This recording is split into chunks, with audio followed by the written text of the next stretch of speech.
Emuva kokuqolozela isibuko isikhashana, esenekinene ekhanda enziwa ukuphathwa kabi umehluko ovezwa isibuko, waqonda kuwodolophu, wayivula, wakhipha ibhodlela le-perfume, waziqhola, waliphindisela, wathi ukucumbaza imiyoko yakhe, wajeqeza iwashi, wadonsa umoya kakhulu, waqonda emnyango, wawuvula, waphuma emuva kokuhluthulela, wanele waphuma eflethini lakhe, wabingelelwa umoya oshisayo, lapha phandle kwazise lalikhipha umkhovu etsheni. Kubonakala nje ukuthi ngomzuzwana nje uzobe sephicika ngenxa yokujulukiswa ukushisa kwelanga.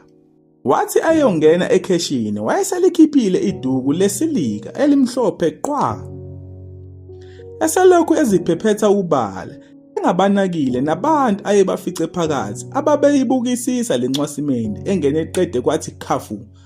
Amakha azwakala ngephunga nje ukuthi hayi, awemali eshisiwe. Wehla ekheshini, wawela umgaqo, esalokhu eziphephethile ngeduku lakhe elimhlophe qwa. Ehambe aze athi ukutshikiza waqonda emontweni yakhe eyayipakwe emgaqweni, wayivula wangena phakathi.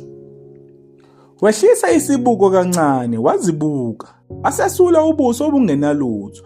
Wayidumisa imoto yasuka. Nanguyana eseqonde eflethini okuhlala kulo uNontobeko. Ubemtshelile ukuthi uyeza, ngakho-ke umlindele. Lumuthi thwansu uvalo uma esecabanga ingane yabantu enhle isimanga. Yeka ukumthanda kwayo.